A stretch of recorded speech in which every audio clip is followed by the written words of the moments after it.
Very good evening to you all. Dear ladies and gentlemen, on behalf of the Water Forum, let me invite you all for this glorious event, launching ceremony of the book Memoirs of a Water Engineer by Engineer Palitha Manchanayaka. Water Forum facilitates this event on the request by Engineer Palitha. As a committee, it was seen that it was an encouraging initiative for other engineers also to write their experiences for the benefit of the engineering fraternity and the general public. I have heard a statement by the great scientist Albert Einstein. There comes a point in your life when you stop reading others' books and write your own. So, today, it is the day of Engineer Palitha Manchanayaka. Engineer Palitha Manchanayaka had his primary and secondary education at Royal College, Colombo. He won the E.W. Pereira Memorial Scholarship at the Royal College in 1964. Then he entered the Faculty of Engineering of the University of Ceylon and graduated with honors in civil engineering in 1972. Then he joined the irrigation department as an irrigation engineer. Engineer Palitha Manchanayaka carried out the feasibility studies and prepared the feasibility reports for the Rambukkan Oya and Muthukandiya reservoir projects. In 1974 to 75, he had his charter training at the Wahalkada Reservoir project and got his professional qualifications, chartered engineering, in 1976. Engineer Palitha got his master's in engineering science degree in hydrology from the University of New South Wales in Australia in 1981. From 1981 to 1987, he served as Assistant Director at the Water Management Secretariat of Mahaweli Authority of Sri Lanka. He served as a visiting lecturer in hydrology at the University of Moratuwa from 1981 to 1987. Engineer Palitha served as a consultant and unit author in hydrology and irrigation engineering at the Open University in Navala. Also, he worked as a national consultant in water and environmental engineering for the ILO UNDP from 1985 to 1987 in the formation and the setting up of the Technical Training Institute, TTI, at Katunayaka. He won the Ceylon Development Engineering Award for the best paper published in Engineer Journal of the Institution of Sri Lanka, Institution of Engineers, Sri Lanka, during 1984 to 85. He is a fellow of the IESL. Engineer Palitha co-authored a book, Water Resources of Sri Lanka, for the National Science Foundation, Colombo, in 1999. He served as a hydrologist at the Flood Forecasting Center of Commonwealth Bureau of Meteorology in Sydney for 20 years until he retired from the service in 2008. Engineer Palitha delivered the prestigious Professor E.O.E. Pereira Memorial Oration in 2018 on water resources and hydrological forecasting on invitation by the IESL.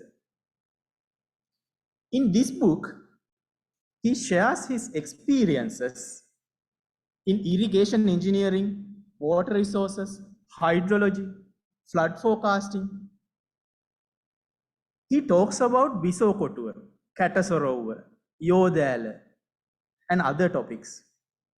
Engineer Palitha examines the hydrological conditions that existed when Prince Vijay arrived in Tamanna 2,600 years back. So, without wasting any more time, let's move to that most precious moment of the event. Engineer Palita Manchanayaka, sir, the stage is yours to make it golden.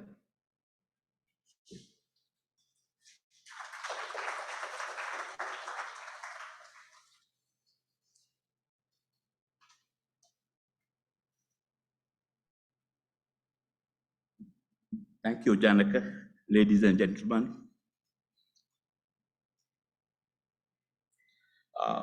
First, I thought I'll present the books to particular set of special invitees. And I'll start with my first copy of the book, Memos of a Water Engineer, to Mrs. Shirani Gunawardena, and wife of Mr. Olsen Gunawardena. And he was my first boss at irrigation in the planning branch. He was DIE planning. And then he was my guru, like he guided me very well. So in his name, I'm going to present the copy. And the book has been dedicated to Mr. Olsen Gunawardena.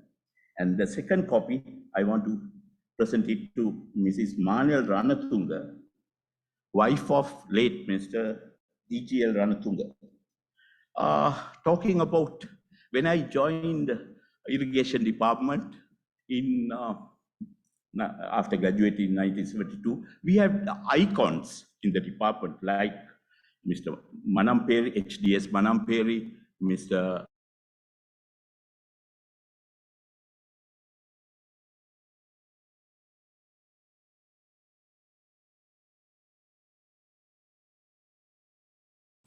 DGL Ranatunga, SPA Buddhadas, Muni Gunaratna, list goes on and on, KBS, like that. Anyway, this list, Mr. Ranatunga, I that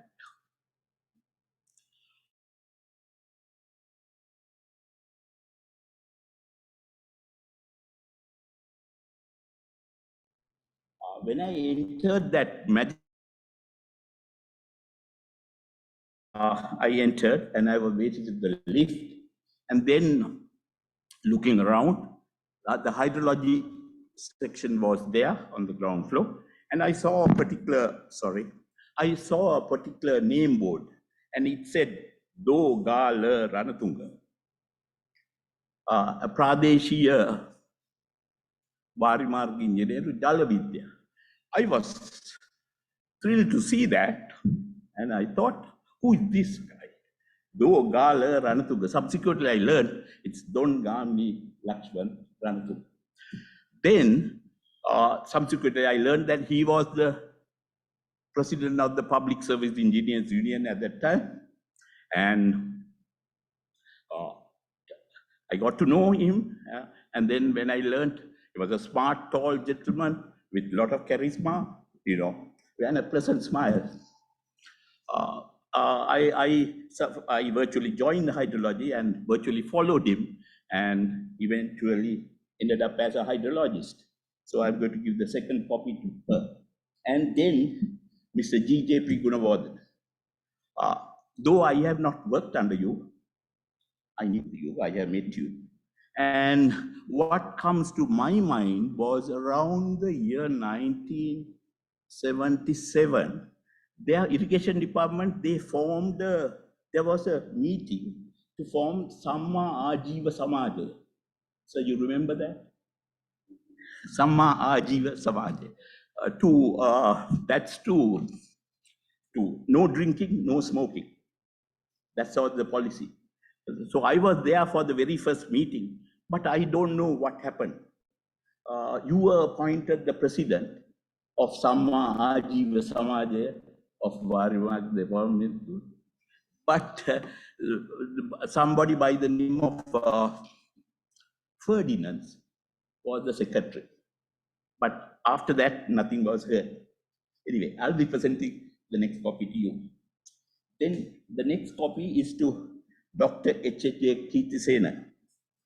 He was my lecturer in hydraulics or fluid mechanics in my second year, brilliant lecturer. And he volunteered to write the preamble to this book. So I'm grateful to him. But unfortunately, Dr. Kirtisena, he rang me this morning that he was unable to come. Then next copy, I want to present it to Professor Sunil Vikram Surya. He was my colleague. We were students, postgraduate students at University of New South Wales. And he was doing his PhD in stochastic hydrology. And then by the time we completed, I completed the master's. Then Sunil came in 1982, probably. And then he started a master's or diploma course in water resources and hydrology, and to which he assigned me the part for deterministic hydrology, and he was more into stochastic.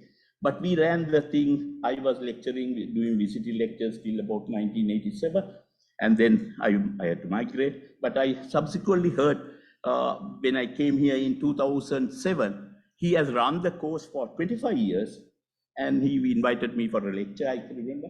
And I hope the course is still running. So Sunil is my next choice. Then Mr. Godfrey, then I thought I'll present a copy each to former directors of irrigation, DIs. But now the position has changed to DGI, Director General of Irrigation. Okay. I started with Mr. Godfrey Silva. But he said, when I rang up, he said, Manchanayaka, I can't even walk, man. I can't even walk, so wish you all the best, he said. So he's unable to come. Mr. Boteju, I contacted, and he was, till yesterday, he was happy to come. But because of the rain, he rang me last night and said he's unable to make it. Possibly difficulty in driving, or I don't know. Then Mr. Linter Vidyasuriya, I don't know whether he's here, but he said he's coming. Anyway, then Mr. Jinnadasa rang me from Kandy. He said the problem of transport and all that, he's unable to be. Mr. Veerapon said he's coming, but I don't know. Mr. Veerapon was my boss at Wahalkada. Wahalkada, he was a resident engineer when I underwent the charter training. Mr. Dharmasena is here, hydrology. Though I have not worked with him in the hydrology field, I have had associations with him. The next is Padma Silva, Kesa's wife. Probably Padma said she'll try to make it. She has to come from Vartala, I think. But then Mrs. Amarapon, Jakarta, Amarapon was my groupmate, batchmate, groupmate. Our year, 73 people joined as irrigation engineers. 33 people joined as irrigation engineers, of which late Shelton Somasiri, he had the privilege to be the DJI, and Jakarta was number 2, I think, additional. So Jakarta. And then Mr. Samarasekara, I knew him at university. He was one batch my senior. Yeah, and then Godlier, he said he's coming, but that's it. So, and then we have the other GIs, Badra Kamaladasa and Mr. Nihal Sirivardhan. So I think I'll present the books now, and then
Now,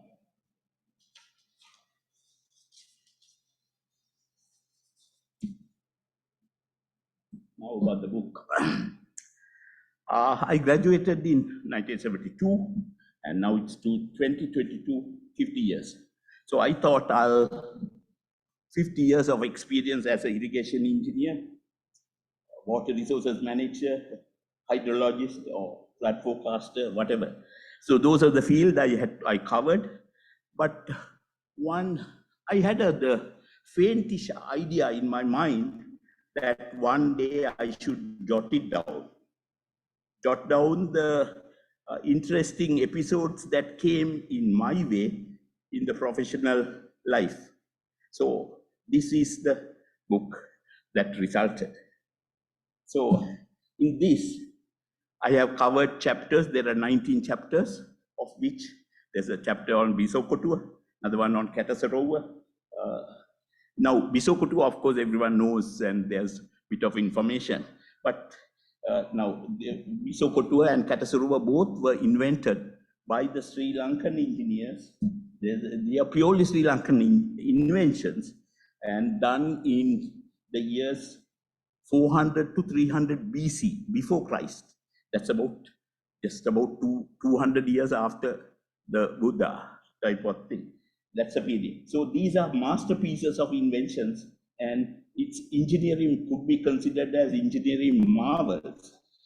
Those of you who have not heard of Katasarowa, if the dam is like that, there's a clay pipe of about 6 inches or 1 foot, and it runs underneath, and then from the inside there's a little opening of which you add a kate. What they call kate is a cylinder with about of the same diameter of about 1 foot high and with a thick collar, and that's placed. Then the water level rises, you add another kate, goes up as much as a human could reach. So once the water level starts receding, you take the top kate out, that then it will spill over and act as a sluice, and the water gets into the paddy lot or whatever. This our fellows invented in 400 to 300 BC. That's our fellows are the Sri Lankan engineers, if I call them. But after 1815, when Sri Lanka became a British colony, the British fellows would have roaming around Sri Lanka. They would have come across this invention called Katasarowa, and then they would have got that idea, and they called it the Morning Glory Spilcombe Sluice. So this Morning Glory Spilcombe Sluice is nothing but our Katasarowa, which we developed some 400, 300 years ago. Then that's that. Then there's a chapter on Yodalas. At least there's about minimum of 5 Yodalas that are known, and certainly there'll be more. One is KYE, Kalavava Yodala. The other one EMYE, Alahara Mineria Yodala. Other one MKYE, Mineria Kantale Yodala. Other one AYE, Angamadilla Yodala. And MYE is the Minipe Yodala, essentially Minipe LV. Now, the more pronounced one or more known one is KYE, Kalavavi Yodala, because of the slope, mildest slope. That has come up. It's like joining Kalavavi to Tisavavi, which was 54 miles away, and it has been done by a process called series of Amunu Gilmer, that's the term. That Amunu Gilmer is a technique that has been adapted to get this mild slope. And they say in the first 17 miles, the operational gradient is only 6 inches per river mile. In that, one historian by the name of Prasad Fonseca, who is here in the audience, he has done some research into it, and he's the one who promotes this. This has been done by way of Amunu Gilmer. So for that, you have to have a single banking channel and a contour channel. And Yodala, Kalava Yodala was constructed by King Dhatusena around 459 to 477 AD. And then Mr. Fonseca he has come across, he made mention that there is a person called Manavadu who has published something on how the Parakrama Samudra was constructed. That is, Parakrama Samudra has been constructed by joining three reservoirs, Topa Weber, Edamudu Weber, and Dumutulu Weber, and with this same technique of Amunu Gilmer, and that's why it has a tank bund of about running to about 9 miles long. Furthermore, the historical chronicle Rajavaliya, in Rajavaliya also, Professor A.V. Suravira says that during the Kotte period, the contour channel around which around the king's palace has been constructed. In the process of construction, they have adopted the same Amuno Gilmer principle.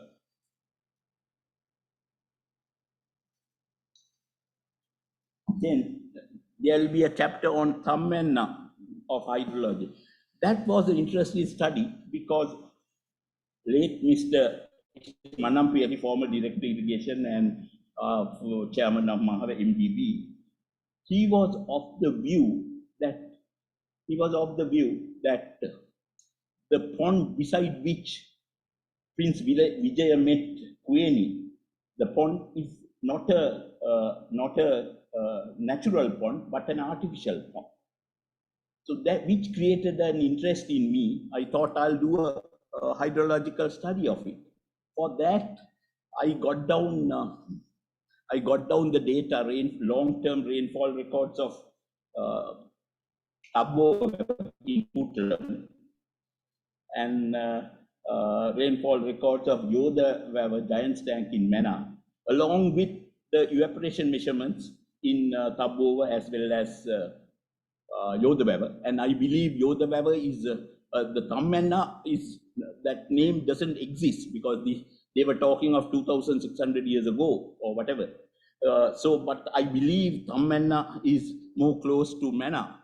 So in analyzing in this chapter of this, there is apparently what it comes out is the monsoonal rain. It's only happening for the months of September and October or December. And then the rest of the months, evaporations are so high and the rainfall is negligible. And for the Yakshasa tribe to which Kueni belongs to, for them to survive in the locality, they would have had a very good knowledge of water conservation techniques. So I think what Mr. Manamperi's idea, I have proved it there in this one. Then there's a chapter on how the British demolished the irrigation reservoirs in Ua Vellasa. It was quite an interesting experience because I got into Professor Tendakon Vimalananda's publications. His PhD thesis has been on the 1818 rebellion, and then how it started. I don't want to go into it, but it's simply in short, in 2018, what happened was the chieftains of Kandy, they signed with Robert Brownrigg, governor, and then both agreed, the British agreed to certain conditions to adhere to. But that's what 1815. By 1818, the chieftains of Kandy, they realized these guys have taken the chieftains for a ride. And on top, what it triggered was the Muhandiram of Vellasa, Kohukumure Raterala, was replaced by one Haji Marikar of Malay ethnicity. So the job of Muhandiram of Vellasa was to collect the taxes for the government. So when Haji Marikar went to collect the taxes in Ua, he was killed by Kohukumure Raterala and the crowd. Then what happened was Sylvester Dyas Wilson was the British. He was the AGA Badulla. That guy has gone with a small army to solve the. He hasn't taken it seriously. But then again, he was also killed by the. Sorry, he was also killed by the. Sorry about it. So he was also killed. Then only the British realized the gravity of it. Then they couldn't solve the problem. They thought best person to solve is Monorovila Kapatipola Disavi. He was serving in the Matale area, and he was given an army to go and crush the fight against the Uwa people. Instead of fighting, Kapatipola Disave discussed with these guys, why are you doing this? Those guys said, this is what these guys, British, have taken us for a ride. Okay. So then Kapatipola Disave was convinced. Then he said, he called his junior, number 2, and said, take all these arms and give it back to Colombo. I'm joining the rebels. That really made it worse for the British.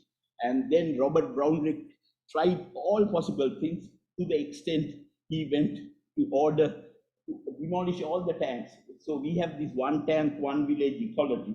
So all the tanks were demolished to kill all the male population above a certain age, 15 or 18, and set fire to houses, all that. And then Henry Parker, an irrigation engineer, has written a book around 1909. Henry has said that though Governor Brownrigg wanted to give the order, the British Army couldn't demolish the sluices because they were so solidly built. Okay, so likewise, and then what happened was they demolished all the tanks, and even now, if you go into a topo sheet of 1 inch to a mile topo sheet, there's so much of abundant tanks in Uva. And then what happened was the British were so angry with the Vellasa people, they didn't do any development, any infrastructure development from 1818 up to 1948, the independence. 130 years, though they did the railway line to Badulla, that's to transport, that's the transport fee. But other than that, they neglected it. Then what happened in 1970? 1970, under Madam Sirimao Bandaranaike, under Maithripala Sirinayaka's minister, they started what they call the Lower Uva Development Program. So when I graduated in 1972 and joined planning branch, I was assigned the job of preparing feasibility studies, doing feasibility studies and preparing the feasibility report for 2 reservoirs, Muthukandiya and Ramukandiya. That was an interesting exercise. I had just only a technical assistant, GV Vijay, and I was given a 4-wheel drive, small GV, and we started off from Colombo, and we went to Ramukandiya. It was off Mahaoya. That's incidentally the area where Dr. R.L. Spittle was the DMO in 1930s. He's a doctor, qualified guy in some special field, but he was interested and he took up the post as DMO Mahaoya because he was interested in the wildlife and the Vedas. So in those stories, there are villages like Nilobe, Kurudu in Pollebedda.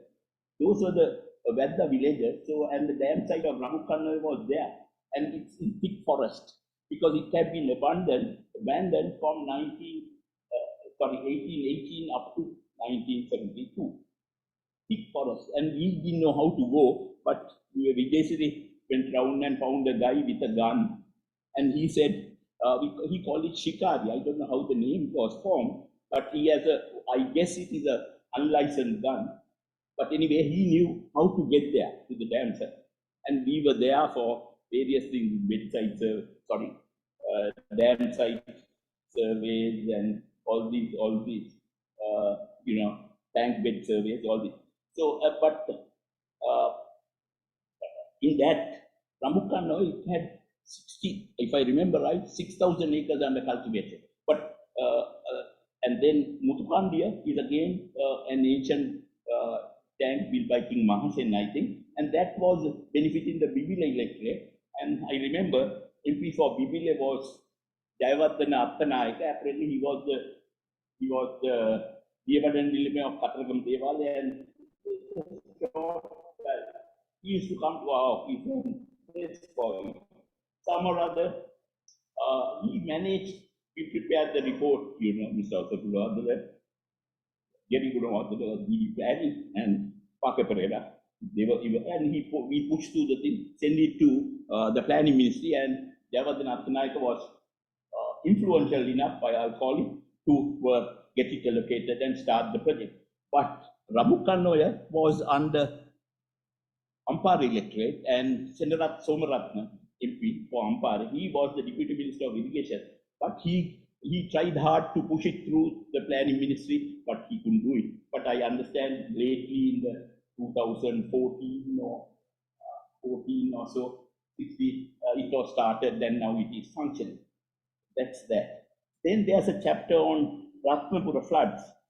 That's actually how it came. I don't know whether I'm taking your time. I'll try to cut short. Radhapura flood came up. That's an interesting thing. Around 1977, there was a communal uprising, and Colonel Cyril Ranatunga was appointed coordinating secretary to Radhapura, and that's virtually the GA. And he solved that problem, and then he was asking, what other problems do you have at Radhapura? So then the problem of floods, it came, and then he has written a letter to direct irrigation, and it just come down to DD research and all that. Finally, to DIE hydrology and to IE hydrology, that's me. So I studied it well and truly, but I couldn't do much because the time of concentration is only from 6 to 9 hours. Like time of concentration is, if you say, the time taken for water to travel from the most remote point of the catchment to come to the point of interest. So 6 to 9 hours is actually not enough because you have to give a certain warning time and all that. So we can do much in that, but you have to have a flashy flood system. Now I know I have designed flashy flood systems, number of catchments like in New South Wales, like Coffs Harbour, Scone and Inverell and so many other places. But the problem is, for those catchments, you have to have good instrumentation like the rainfall stations, rainfall and river, and those have to come automatically to the computer. And also you have to have a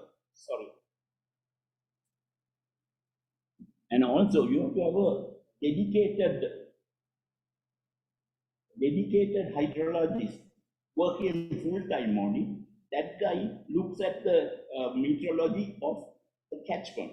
And when we are running models, we have to go to him and ask, how much of rainfall do you expect in the next 3 hours, 3 to 6 hours, 24 hours? So virtually what I'm trying to say is, rain hasn't fallen yet into the catchment, but we have to take those into our model. So if that guy is wrong, we are obviously wrong. The meteorological prediction is wrong, we are obviously wrong. So Radhapura, we couldn't do much, but I think we did some little what's that called, river training work to straighten the thing, avoid the winds and all. But I don't know what the situation now is about Radhapura. There was a study on seepage losses. At that time, people of the irrigation department was of the view that there's a 40% loss in irrigation. That means if you release 100, only 60 is being reached. So only 60 is reached. So that means 40%. For that, we did a comparative study of with normal current metering methods of Rajangan RB for a length of about 15 kilometers. We did current meter studies as well as radioisotope injecting into a borehole of the thing, known concentration and measuring, taking samples once 6 hours or so. So thereby they were able to quantify the dilution, if the dilution technique, how much has seeped through. So all in all, our results were 12.4%, and the other one is 14%, which were comparative. But certainly it's not 40%. That was revealed. Then there's a chapter on water resources of Sri Lanka and water resources of Australia. That's an interesting thing. You know Sri Lankan hydrology, you know central hill country, and the rivers are going 103 river basin, starting from Kalutara, Marveli as number 60, and 103rd one is Kalutara, all is the sea around Sigam. So, but all in all, if the rain falls and within a matter of 1 week or 5 to 6 days, the water is in the sea. In Australian hydrology, it's quite interesting, because if you have the landmass of Australia, there's a mountain range starting from north of Queensland, coming all the way, and that's called Great Divided Range.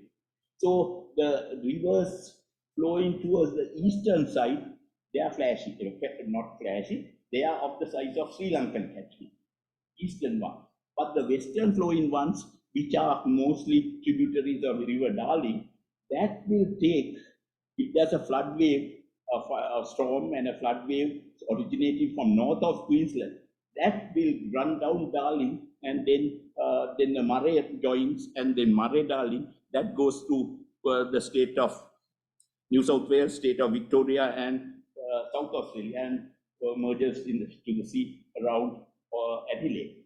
That will take, for a flood wave to travel, it will take to the sea, it will take about good 3 months. So it is a amazing situation where the storm or the flood, the rain is gone, but we keep on predicting this is what the river height is going to be. We are predicting floods 2 months after the real rain has affected. Australia, one word about Australian hydrology. That's if the landmass of Australia is there, major portion of Australia is between 20%, 20 degrees, 30 degrees band. That's the dry belt. Even in the northern hemisphere, the dry belt is 20 degrees, 30 degree band. That's where the Sahara Desert and all these are. So for whatever it is, Australian landmass, major portion is within the 20%, 30% band. So because of that, I would say 90% of the landmass of Australia, the population density is less than 10 per square kilometer. Per square kilometer, percentage is less than 10. And 80% of the landmass of Australia is 80% of the, I repeat, 80% of landmass of Australia, the population density is 1 person per square kilometer. 1 person per square kilometer. Sri Lanka has something like 372 people per square kilometer. So you will have a comparison. So it's a crime, Australia is such a nice country, but the formation is that major portion is within that dry belt of 20 degree, 30 degree latitude. So and all the entire population is are living in the coastal belt from north. The coastal belt varies from 50 kilometers to 200 kilometers. That the entire population is in that. But the rest of the area is all no population at all, full of deserts. Then a word about catchment hydrology. That's an interesting thing.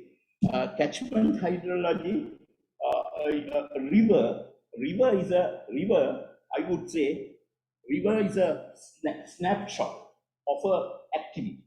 I repeat, river is a snapshot of an activity. Why I say is one could say we have 10 years ago we have seen Kalutara. Now also there is Kalutara, it's the same Kalutara. No, that's the water.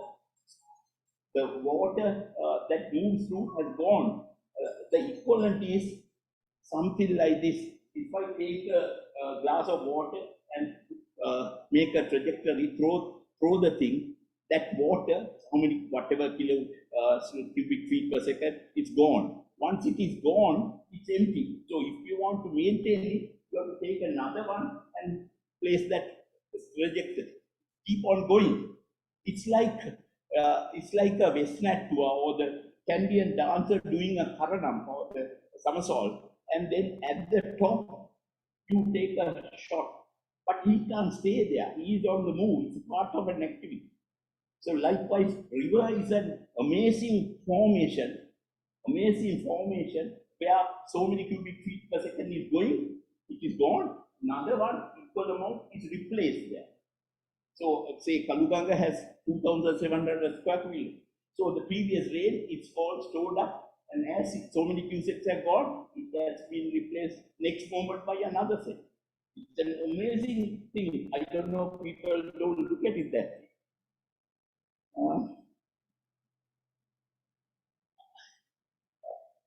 Anyway, I can keep on talking, but I don't know whether I'm breaking the thing.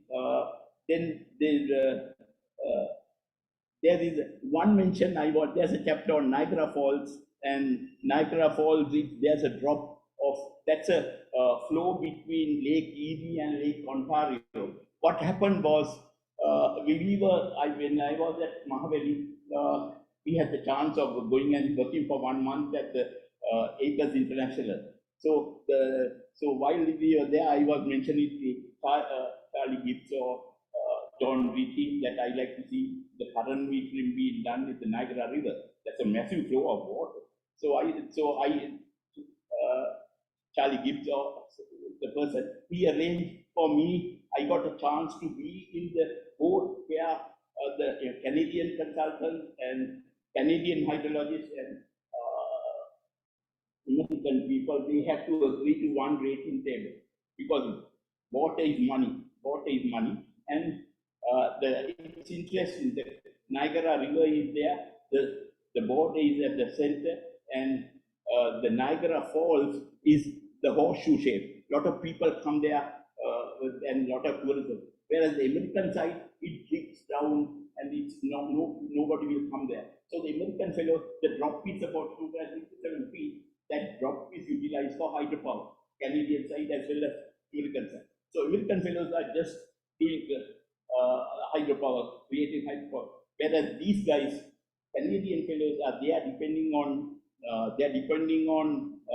tourism, and for that they want to regulate the flow, and they regulate it from 6 a.m. to 10 p.m. 100,000 cubic, and 10 p.m. to 6 a.m. where there is no tourists, they made it to 50,000. To regulate, what they did was the regulation control is only for half the width of the river.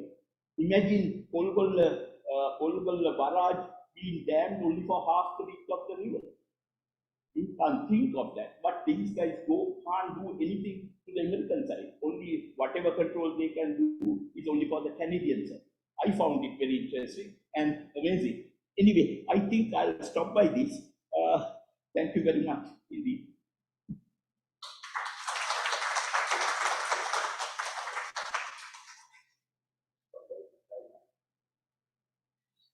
Thank you very much for your introduction, sir. When I was sitting back now, I went through the book. I was reading the chapter starting at the page number 68, flood at Parakrama Samudra Reservoir, 1978.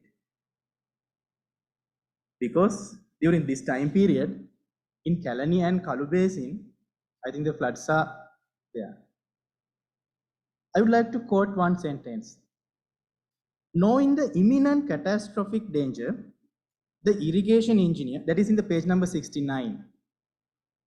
Knowing the imminent catastrophic danger, the irrigation engineer in charge of Polonnaruwa, ADS Gunawardana, the government agent Polonnaruwa, Austin Fernando, and a few other officials on duty decided to get down a few bulldozers and retain them at the sluice and spillway sites to breach the dam at these points if the need arises.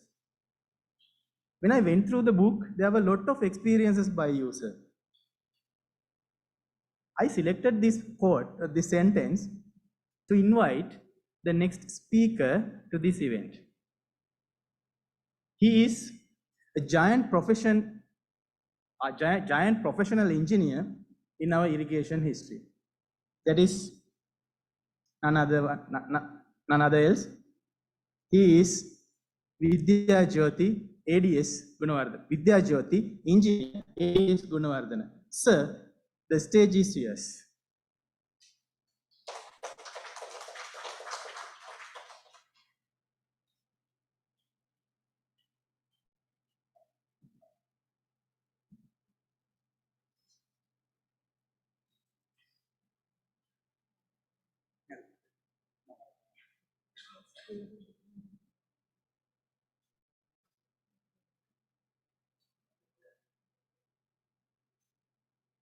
I'm rather displeased to see a small crowd of irrigation men here.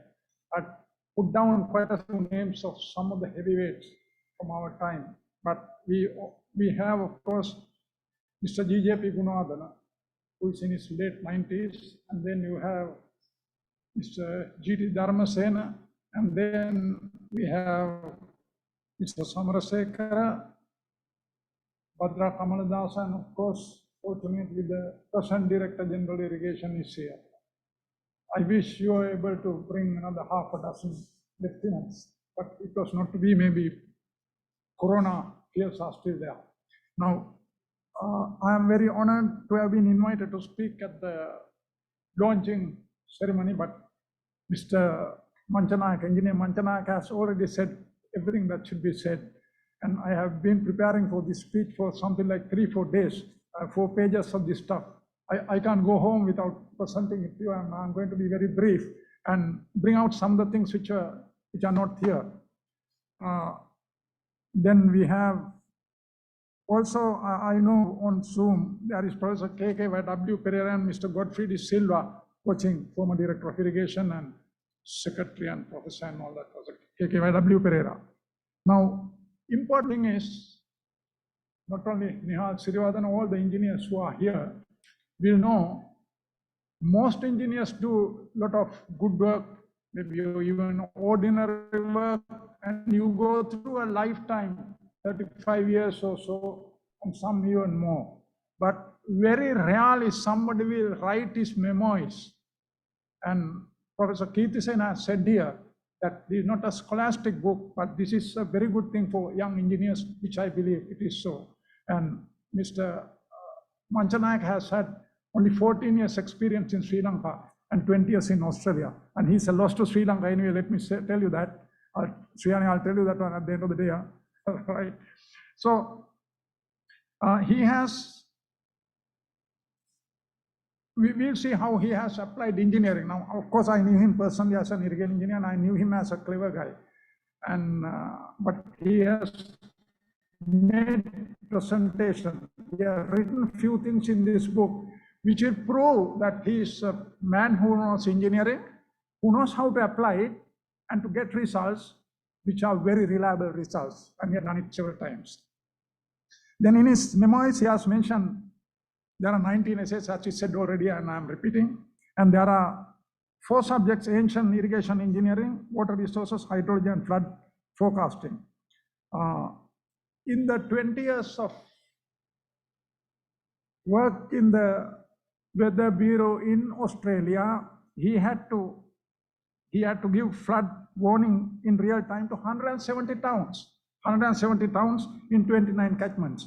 And there are 2 things outstanding in 1992 and 1993. Those days, there were no mathematical models. You had to take measurements and then apply them equation and then work out. It takes a long time. But he has mentioned in his memoirs that in a particular place, they were able to give the forecast in real time, well in time, so that they were able to save something like the lives of 100,000 sheep. That's a lot of money. And then after that, in 1993, there was another situation where he forecast the floods to go about 0.3 meters below the top of the level, that is below our Kalaniganga Bund, something like that. And then the mayor referred to him as the Sri Lankan hydrologist, and he said, knowing the man for some years now, we believe him. And they did not take any action on evacuation, which if they did, they would have had to spend hundreds of millions of dollars. So they believed in him, and of course they have given him a certificate as well. Now, this is application of engineering, knowing it and understanding it. If you do this, this happens. And also he says, there is, you have to make use of rainfall predicted for the next 3 or 4 hours in the analysis. That is, if that is wrong, you're wrong. But those are used, and then the predictions are made. That's in Australia. Then about the hydrology in Sri Lanka, this one, hydrology of Tamanna area. He mentioned this one, but then I have another opinion to express here. Manamperi was the man who looked at it, and he referred to Manamperi. Those days, they have engineering science that has been basis for the tank building to provide water for the use throughout the year, using available resource and making allowance for evaporation losses.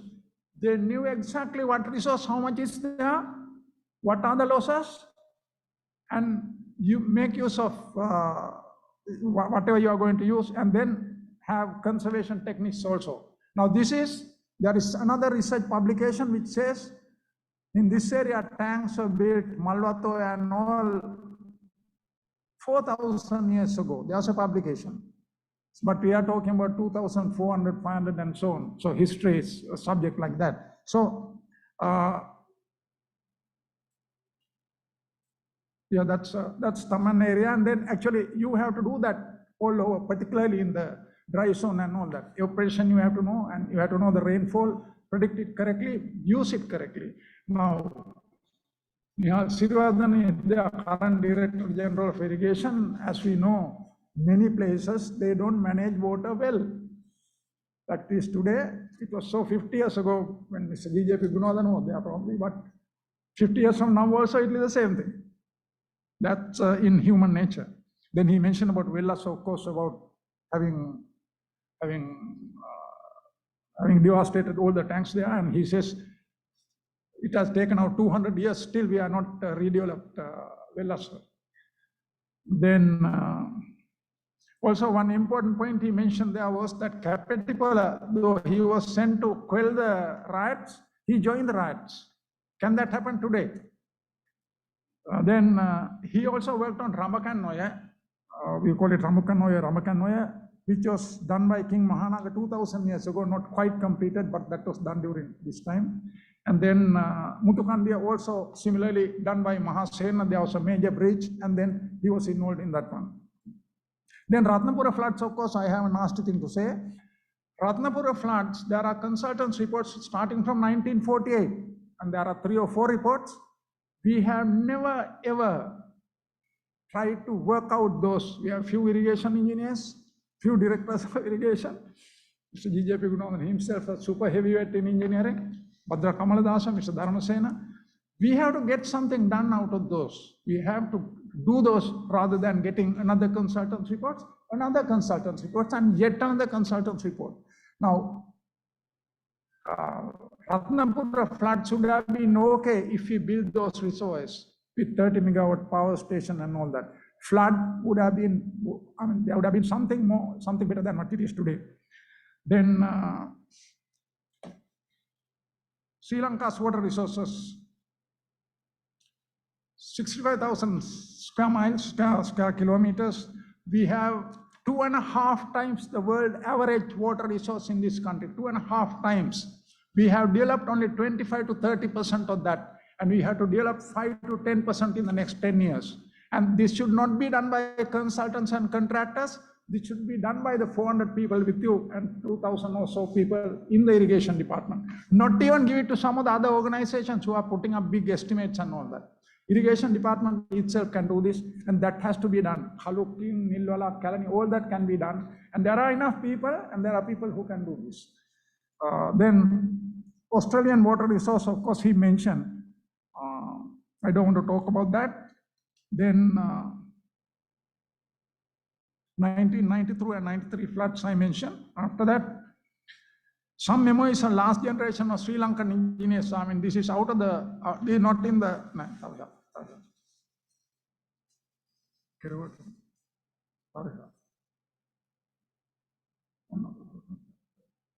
now this one is outside this subject, but then if I get a chance to talk, I talk about this subject, and Mr. J.J.P. Gunawardena himself will know it, and all the rest know it. I consider it most essential for me to present this as the memoirs of Dr. N.S. Kulasinghe, R.S. Cook, A. Maheswaran, C.W. Rosa, D.V.S. Senaratna, K.K. Y.W. Perra, A.J.P. Ponraj, G.J.P. Gunawardena, D.G.L. Ranatunga, K.H.S. Gunathilaka, and many other engineers. It was their dream to accelerate Mahavalley. It was not G.R. Javadana's dream or some UNP man's dream. It was the dream of these engineers and some of the other engineers. They were convinced. They spoke to Gamini Dissanayaka because K.H.S. Gunathilaka knew Gamini Dissanayaka well. And then they spoke to the president, Javadana, and then they had a cabinet meeting in the Mahavalley boardroom at Javatta. All the ministers came and they had a cabinet meeting there, and they asked a question, how do we do it? Javadana asked, how do we do it? Kulasinghe said, if you have 5 months, give it to 5 people, they'll eat all 5 months at the same time. And that's how accelerated Mahavalley was done. Then after that,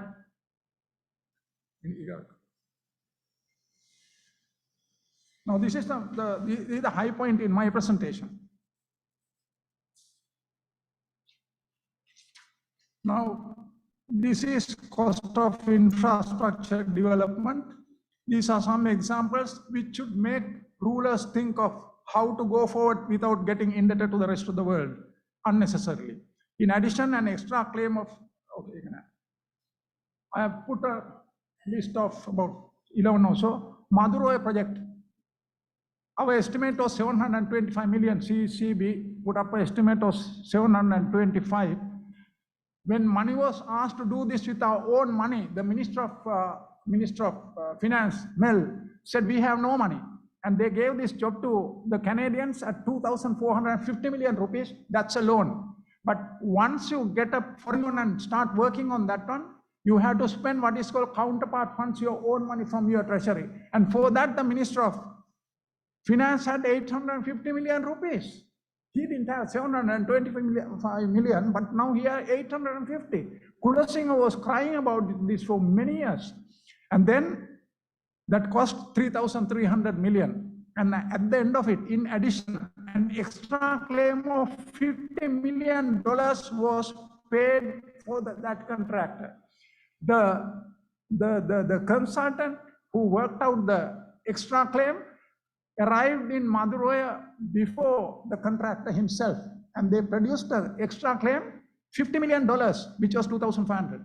That's double. And that is how the Canadians came and helped Sri Lanka. And these are some of the things my friend, your boys at Javatta should start talking about.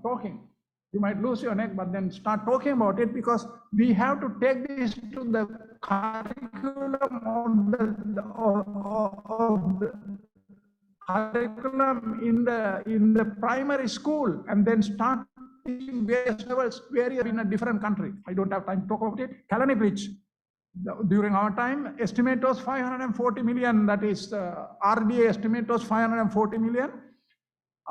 Japanese gave 1,500 million. 500 Summa, 1,000 million Nikam.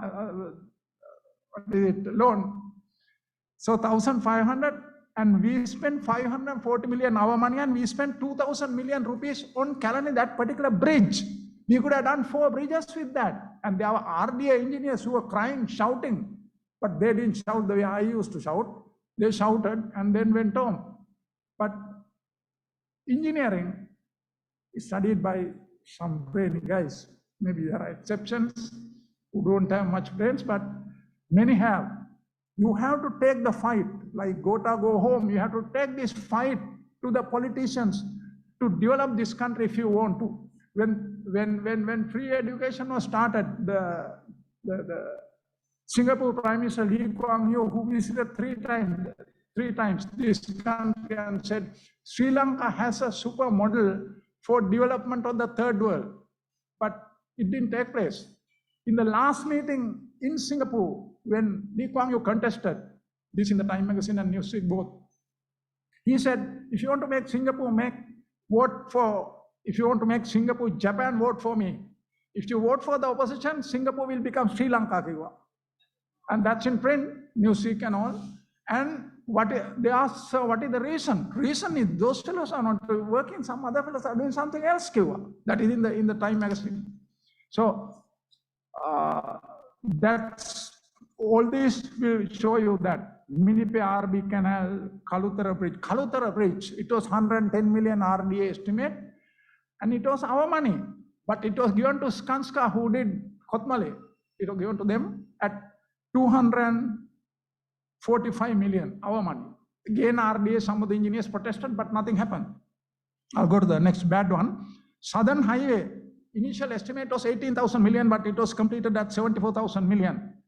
You could have done an entire network for the whole country with that money. You could have done an entire top network. Then I said this to the president. Kandy Highway, I said, that's the biggest robbery in the history of this country. I said this to the president in the presence of so many other engineers, which is true. And then I'll give you another small example, Thanamalavila Udawale Bridge. This estimate was 23 million by RDA, 23 million. It was done by the irrigation department at 6.1 million. How? There were courageous people who said, bloody hell, we'll do this. And this was done by a man called Vijay Sekhar. 6.1 million. Now, you take the Kandy Highway or the 100,000 kilometers roads that's being done. They had been done at 10 times the price. 10 times the price. So this is how things go. Then some of the things which we did, Minipe Nagadeep rehabilitation, 455 million was done at 136 by the SDMCC. Then Mauar, of course, which we talk about very often, is 2,500 million estimate by the Japanese, and the irrigation department did it at 725. Then Kudagal Lamuna Veheragala project, I must tell you something which I have not mentioned here. The estimate was 2,900 million, and we completed the job at 1,900 million. 6 months after that, they put another cabinet paper and played out 400 million rupees, and nobody knows exactly what they have done. I came to know this only about 6 months back. So 400 million gone from there. And then Parakama Samudra, Mr. Manchanayaka mentioned, I want to say 2 things about Parakama Samudra. The estimate was 44 million, and that was completed at 21 million. Soon after the, let me tell you how I went to Polonnaruwa. This is very important because Mr. GJP Gunawardhan is there. That time I wanted to go for major construction, and we asked for Ulhitio, and Mr. GJP Gunawardhan was the man in charge of construction. So I told him and Mr. Veerakon, put me to Ulhiti and not to Polonnaruwa. So he went and met Mr. R.U. Fernando. He came out in under 2 minutes and he was smiling. He said, "Ladies, you have to go to Polonnaruwa." Then Veerakon said this. He imitated Mr. R.U. Fernando. GJP, understand, Gunawardhan goes to Polonnaruwa only. That is how R.U. Fernando said it. Veerakon said this. And the following day I went to Polonnaruwa, of course. So that's, but soon after the cyclone, 1 week after the cyclone, I was transferred out of the place for them to get somebody else to do contracts. And I was transferred a second time, and a third time I was given a promotion. But still I waited till December or January until Mr. Samarasekara came and took over.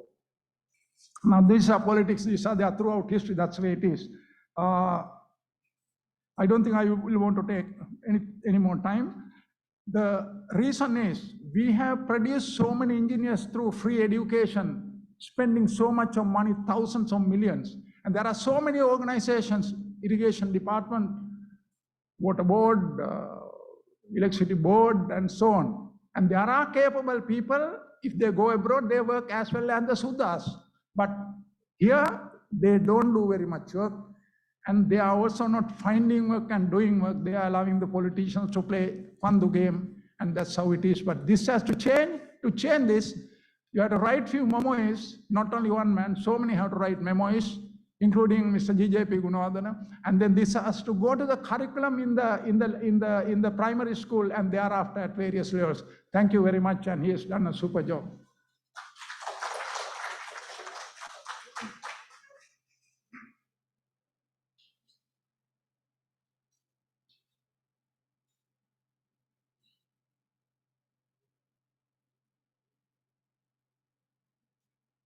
Thank you very much, Vidyajyoti Engineer ADS Gunawardena sir, for your strong, informative, and eye-opening speech with the presentation.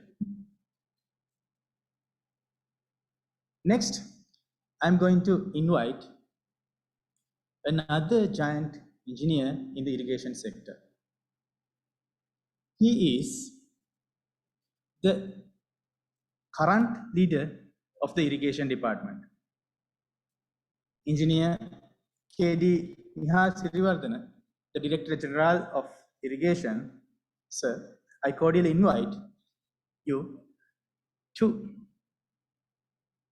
forward your ideas and the thoughts about the book and the irrigation sector. Sir, the floor is yours.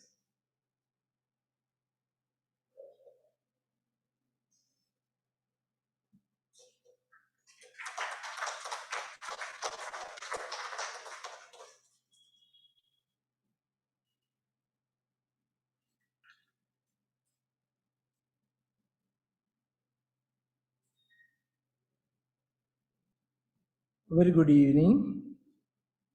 While I was sitting in the audience, that I was thinking about how to get the permission to start my speech, because most of the giants and the leading professionals are sitting in the audience, so that I will start like this. Visiting this gathering, dear ladies and gentlemen, I am extremely happy to be with you all, to be associated with the release of a book called Memories of Water Engineer, authored by the engineer Kalutara Manchanayaka.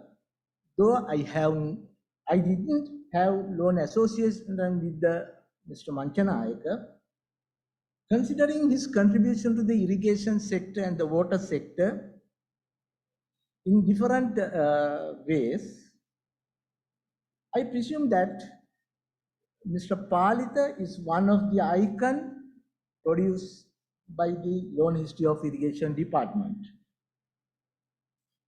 So that he has not forgotten the dedicate these valuable books to the one of our superior, late Olsen A. Gunawardena. So that with this remarks that I will start my thoughts, giving my thoughts about this booklet that Mr. Manchanayaka has started his career in 1973, joining the irrigation department in planning division. So that after that he was transferred to the Wahalkada. So likewise that he works in different locations throughout the island. Ultimately in 1991 he retired from the service and went to Australia. This is the short history of his career in irrigation department. So that if I take that as this, that validity of this book as the point of view of irrigation department engineer, I will start from this from the front page or the cover page of this booklet. So that memories of the water engineer. Somebody will ask that why not memories of irrigation engineer? So that if that Mr. Manchanayaka wrote this book way back in 1970s or the 80s, definitely you will put that memories of the irrigation engineer. But in the present context, how we will have to change that name so that in the 70s or the 80s that we are most of the irrigation development work based on the irrigated agriculture. But now that everything has changed, that we will have to think in some other direction. So that earlier we didn't think about when we develop any irrigation project, we didn't think about the environment. Most of the people tend to supply their drinking water requirement to the normal ways. That power generation also there is no any demand for the massive demand for the power generation. But present day context that we will have to think in such a different way to that lead the irrigation department. So that as you know that the 1990s to 2020 we have given permission for the drinking water projects, only 100 drinking water projects. Even the 1 year itself, in 2021 year, we have to give another 100 intakes from the water, drinking water facilities. So that we will have to think in different way, that earlier we didn't think about the environment.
Section, even in Sri Lanka as well as in Australia.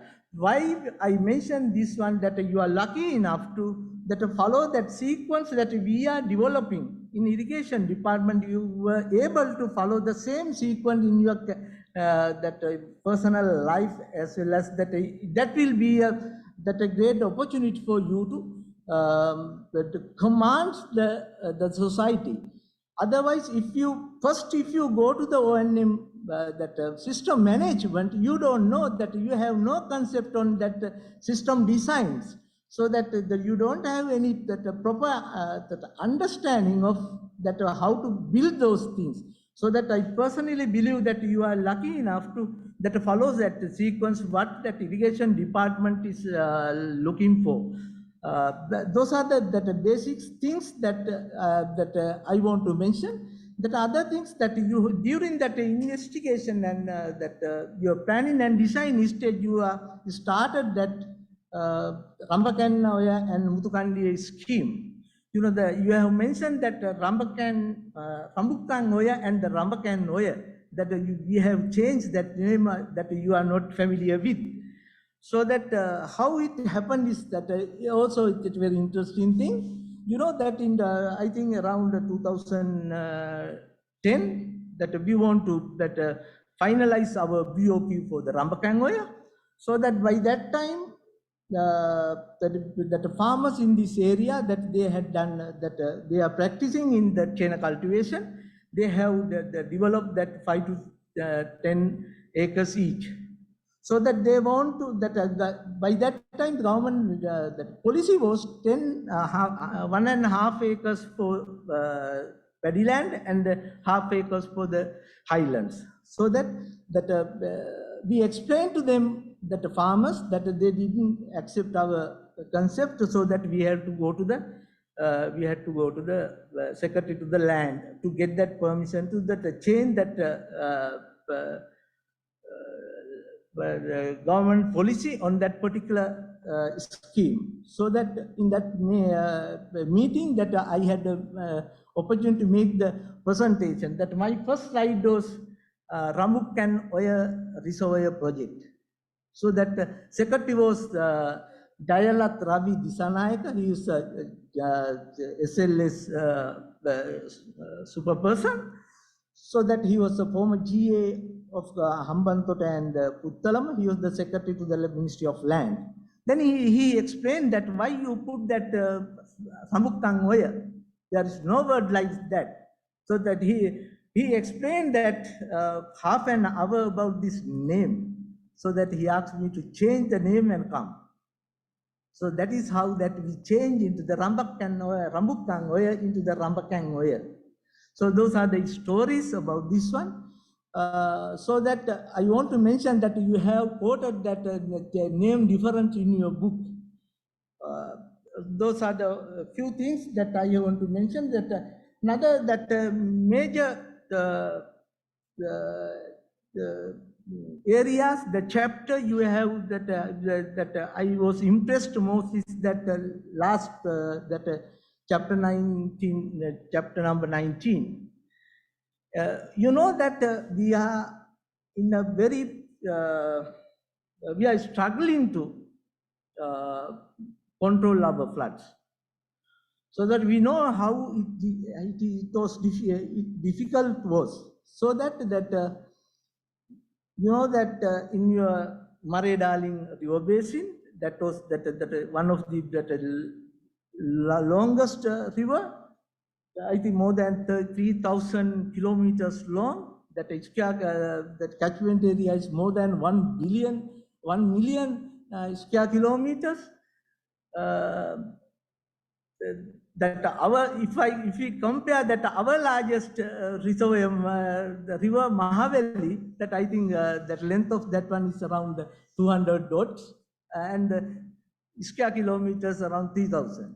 You can compare that how that difficult. You know that we discussed about the floods in Radhapura, that we will get that flood in double quick time. If the rains get in upper reaches, that within 4 hours you will get 6 hours you will get the flood in Radhapura. But in that Murray Darling river, that you said that it will take 1 month to 2 months to how the waves comes down. That rain, sometimes that original that wet areas will be drought areas will become within that short period. So that it is very interesting how you manage that real-time flood forecast in really speaking. That is a very, very difficult task. For this, we are trying hard to get that, at least reach to that limit, but it is very difficult. Anyhow, that we are doing some testing even for Ratnapura district. We try to send that message to that individual telephone. You will get that flood within that next 2-3 hours. Now we are practicing that one only for the Ratnapura town areas.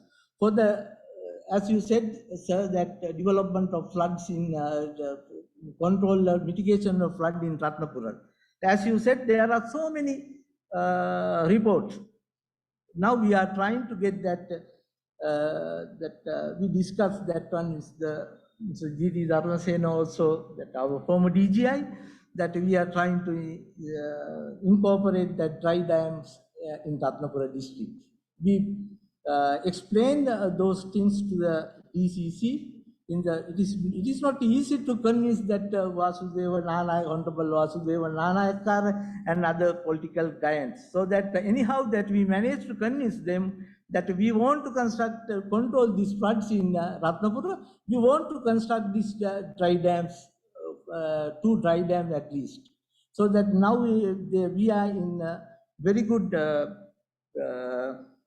agreement with the politicians and the local authorities and the affected people. Now we are designing we have started the designing of that dry dams and the floods in Kalutara and the diversion of that part of the floods to the Udavala river.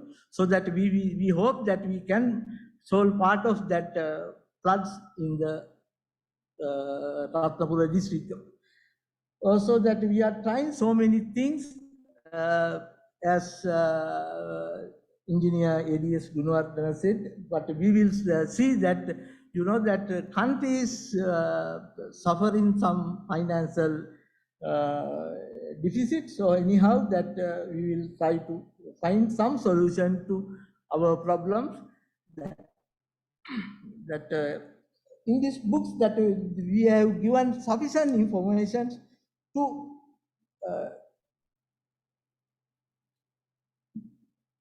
go ahead with that experiences and the knowledge of our giant senior expertise.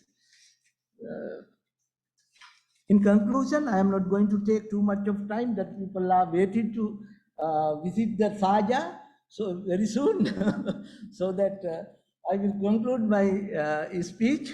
In conclusion, let me give the big thanks to Engineer Palita Manchanayaka for his general support and contribution, sharing your knowledge, experience to update our technical guidelines, which is very, very essential things that without any hesitation you accept our request. You did a marvelous job for this, that we are in latter part of the final part of these corrections, so that your guidance is really valuable for us, because that the people with that experience and the expertise and the courage, we need those type of support from our seniors. We hope that we will publish those guidelines, which was originally written by the AGP Panraja, without making any damage to his name. We are going to update plus update this booklet, so that I will conclude my speech wishing you and your family a good health and happiness. Thank you very much, sir.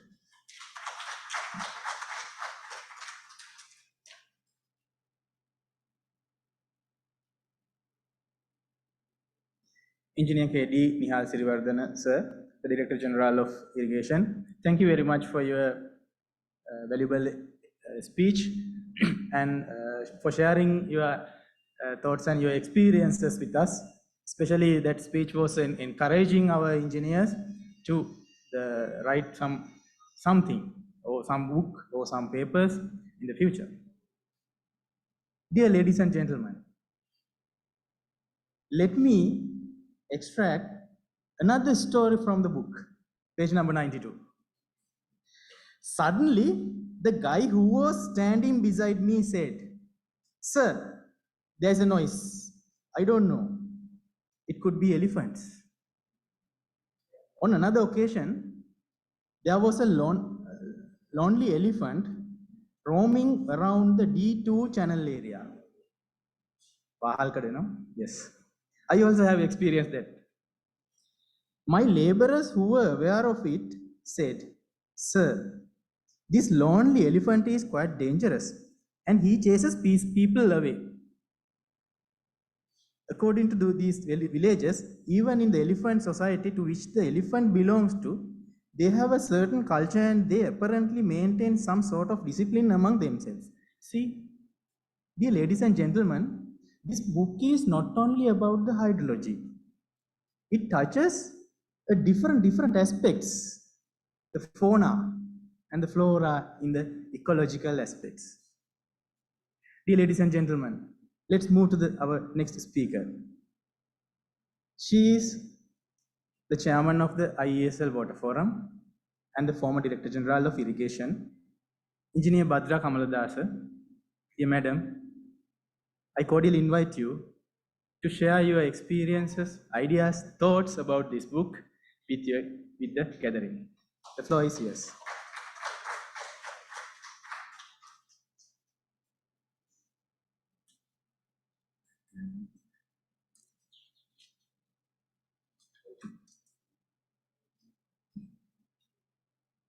Thank you very much, Janaka.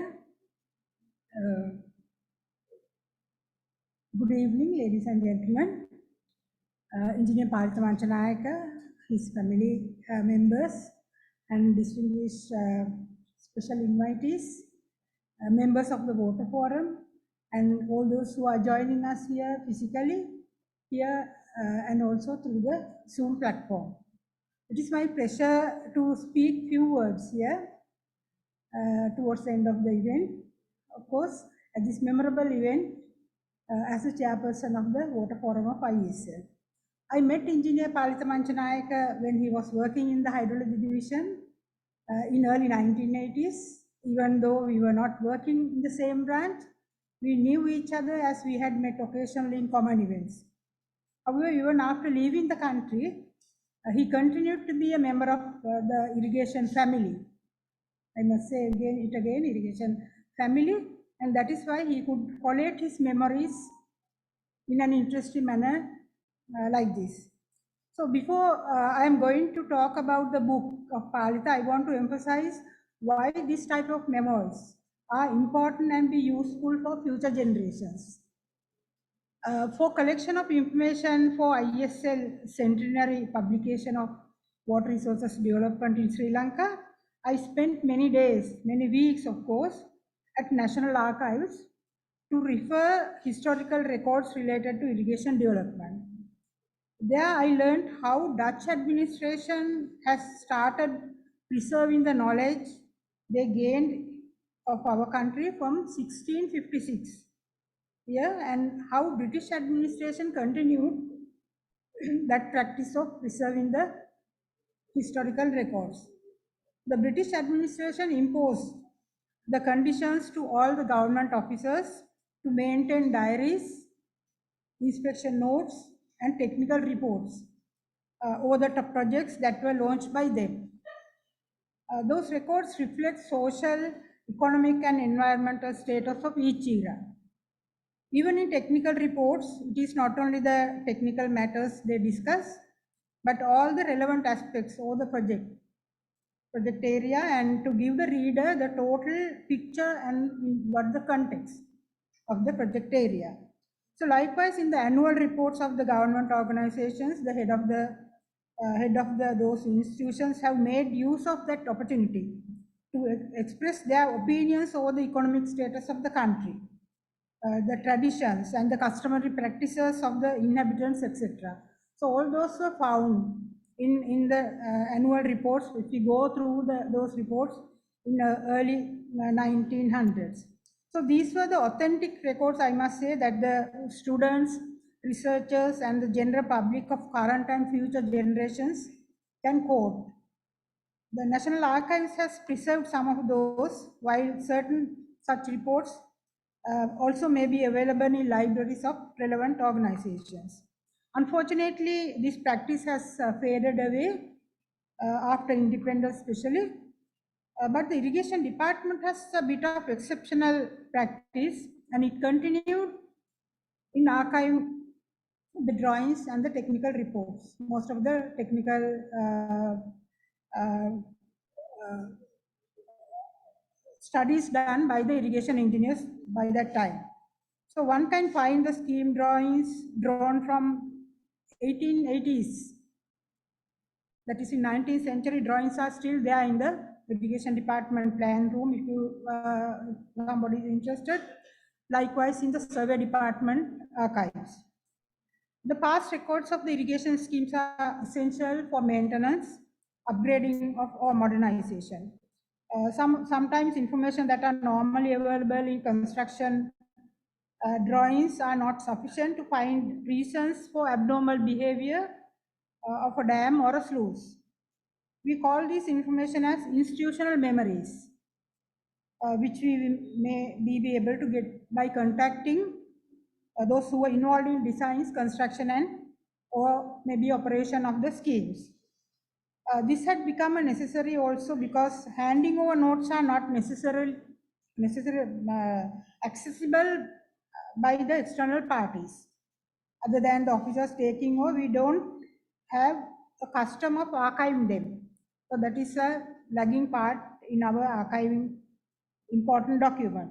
For example, when irrigation department found cracks in Nalanda Dam in late 1980s, and also in cracks in the sluice tower of Senanayak Samudra in 1990s, we contacted the retired officers from the engineers to the work supervisors to find some vital information that were not available in the construction drawings or in the technical reports. So in addition to what we referred from the library.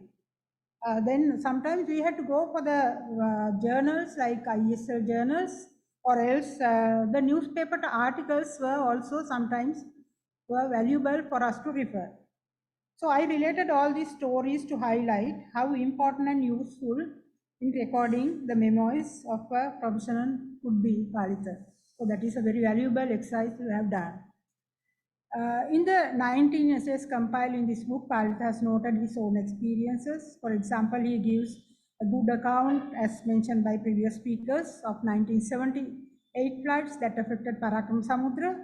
That narration gives a lot of insights for the current irrigation engineers and help them the facing floods of similar magnitude.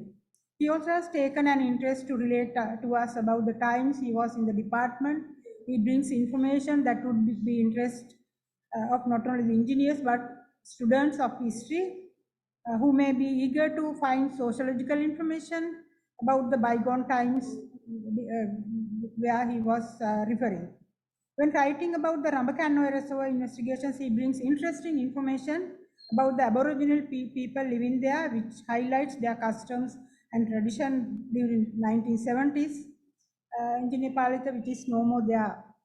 When you go there, you can't see that sort of Aboriginal people now. They are the farmers working in Rambakanoe under Reservoir. I'm not going into the details of Palita's writing, but like to congratulate him for the excellent compilation of history and engineering topics of interest. I cannot imagine how he kept so much fine details in his memory and presented them so nicely. This work will be an eye-opener to the young engineers about the value of documenting experiences, and hope Palita will be a kind of role model in that respect. I wish we will be able to read further volumes by Palita as well as the other veteran engineers in this audience, in this forum. So to conclude my speech, I like to quote what Honorable D.S. Senanayaka in his preface to Brohier's book, famous book, in Ancient Irrigation Works in Sri Lanka has stated, quote, I take an special delight in recording that the greater part of the contribution to a knowledge of our past has been made by officers employed in the administrative and technical branches of our public service. We owe indeed a deep debt of gratitude to these officers, not content with merely drawing their salaries or even earning them. They avail themselves to the full of the opportunities afforded them by their duties. Unquote. Thank you very much, ladies and gentlemen. I congratulate Mr. Palitham Manchanayak and value very much your effort. Thank you very much.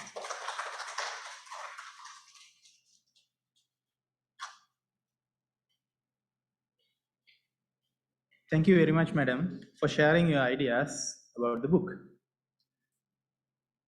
Actually, that book is a very interesting, and that is a very good example of keeping documentary of the history. Especially when I was reading the book, sitting at the back, that is very interesting for the young baby engineers like us. Next, I'm not going to quote anything from the book, but I'm going to quote a sentence from the flyer. The proceeds from the sale of this book will be donated to a few mothers in need who have lost their husbands due to accidents or other circumstances and have small children. That's it. And we have come to a conclusion of a fruitful event today, the launching of a book, the memoirs of a water engineer. Before concluding the event, I would like to invite again Engineer Palitham Manchanayak to forward the vote of thanks. Engineer Palitham Manchanayak, sir, the floor is yours.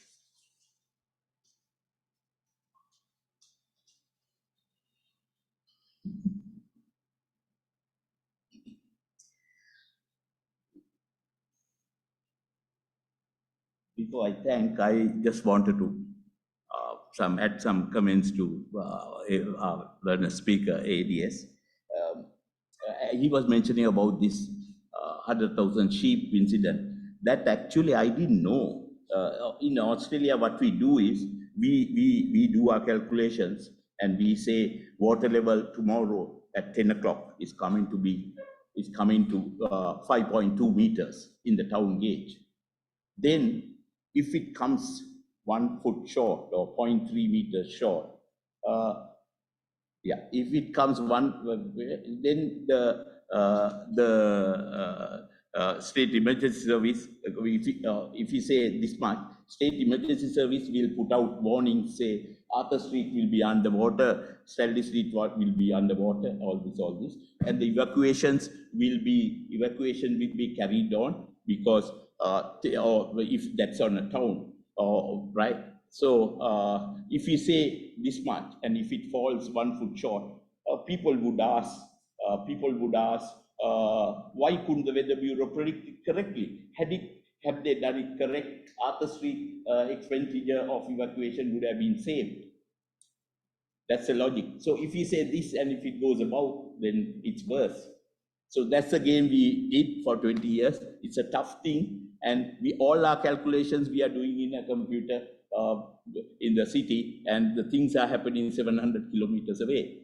So it's all guesswork in the sense there's rainfall and we are modeling nature. So you can't model 100% nature. So that's that. But this particular incident was the Murray flood in 1992, where there was a sheep farm, and as you know, sheep is being developed for either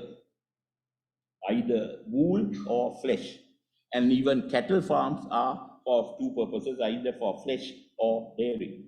So what happens is this sheep is a foolish animal, I should say, and if sufficient warning time and the heights were not predicted correctly, what happens with the owner will find it very difficult to drive them to the high land. And those guys, the sheep has a habit of going towards towards water.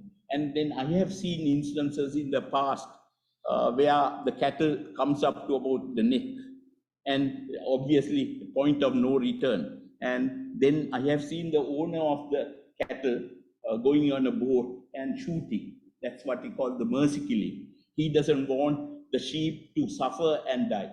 So mercy killing. So that way, that was that.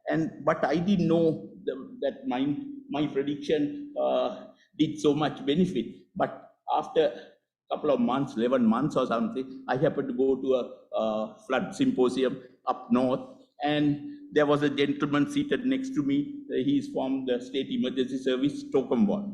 Tokumwal is the place where the sheep farm was. So he started chatting, and we chatted, and then we were talking about the Murray flood. And I happened to mention that I did that warning. This guy said, "Oh, you saved 100,000 sheep." 100,000 sheep. It's a meritorious act. Being a Buddhist, I thought, oh, a lot of kusala kalpa, So that was that. But now I don't want to take longer, but I have to mention about Sri Lankan situation, where I have seen in the news that the Gingaga at Bategama, it's showing a rising trend. That's what the news people are saying. But certainly, we have irrigation department qualified hydrologists. They have got their specialized training in hydrology. They have developed models. They should go for not to trend, but to go for quantifiable, quantitative forecast. They have to say Gingaga at Badegama is expected to reach whatever 3.2 meters tomorrow at 10 o'clock. It's a tough thing. I know if it doesn't come, I'm wrong. You're wrong. But we have to improve, and we have to give the locals, people in Badegama or downstream up to Gaul, this is the prediction, and you have to do your evacuations accordingly. So I think irrigation department, we have to pull our socks up and do that. So, when it was, we were like that some 30 years ago, we were talking of the trends in Australia. Then the moment we went for this and doing a flood, it's a tough thing, tough thing. But I know when I do a flood, and if it is wrong, you are wrong. So I have to take the blame. So because of the responsibility, I recheck it, check it. I'll tell you an incident. No, but then I won't take time. I think you guys have to go. I must thank the following people for making this book launch a success. First, I would like to thank Engineer Mrs. Badra Kamaladasa, Chairperson of Water Forum of IESL, and to the Committee of Water Forum of IESL for accepting this, and to the computer staff of the IESL for the Zoom technology they provided. And also I have to make a special mention about the information unit of irrigation department. Thank you very much indeed. Then I'd like to thank Vidya Jyoti, Engineer ATS Gunawardena, former Secretary of the Ministry of Irrigation, for coming all the way ADS. Thank you very much. Then I'd like to thank Engineer Nihal Siriwardena, present Director General of Irrigation. He very kindly agreed, and the moment I said, he said, come, he gave the full support for this. Thank you. Then I'd like to thank Mrs. Shirani Gunawardena. Thank you very much. Welcome, daughter. Thank you. I'd like to thank Mrs. Manil Branatunga. Thank you very much, madam. I'd like to thank Dr. H.H. Kirtisena, my lecturer, but he was unable to make it. But if he said he'll be watching it through the Zoom. Thank you very much, sir. I'd like to thank Associate Professor Sunil Vikramasuriya. Thank you very much. Then I'd like to thank MC Janaka Priyantha, engineer. Thank you. I'd like to thank Mr. G.J.P. Gunawardena. Sir, thank you very much. taking the trouble to grace the occasion. It's an honor to meet, sir. Thank you. Thank you, Nishanta, for bringing. Then I'd like to thank Mr. Dharmasena, Mr. Dayaratna, Peter Cyril Dayaratna, thank you. And then Mr. Samarasekara and Mrs. Srimati, thank you for coming. And then Jagata Amarton. And to all others who are here today for making this a success, thank you very much indeed. And also I'm indebted to Kapuru and Vidi for all their help. Also, I'd like to thank Irrigation Department, particularly Engineer Nihal Sirivardhana and Engineer Janaki Megastan for volunteering to do the sales of this book from their end, and thank you very much indeed. Next comes to my, I want the proceeds of the sale of the book. Proceeds of the sale of the book, I want to give it to present for charity, specifically to the helpless mothers with children who have lost their husbands by way of accidents or other circumstances. But then the question comes how to find it. Then to find it, the genuine cases, because I am here only for 2 weeks. So I asked the engineer Lanka Hathurusinghe, and Lanka said best thing is to contact Tamara Malwarachi. So Tamara has already found a good 10 or 15 genuine cases. So thank you, Tamara, for volunteering to do that. That's it, I think. Thank you very much indeed.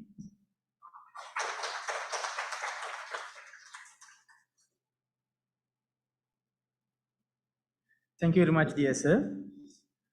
I think it is the end of our glorious event today, the launching of the book, The Memoirs of a Water Engineer. Before conclusion, I would like to note you that this book can be bought or purchased from the Irrigation Department, from the Additional Director General of the Irrigation, Engineer T. Janaki Megastan. From her, you can purchase this book. I will give you the contact number to contact her and to buy the book. Note 71 827 8482. I will repeat. Note 71 827 8482. She is Engineer T. Janaki Megastan, Additional Director General of the Irrigation Department. Do you have something to tell? Yes, actually, Engineer Nihal said that the Irrigation Department photographic unit have missed how I presented it to the guests. So I was asked to redo it so that you can. So I'm happy to do it. So with the camera, then I'm embarrassed to ask for the book for all the anyway, according to so that I can redo that.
Thank you very much all, and have a nice day. Good night.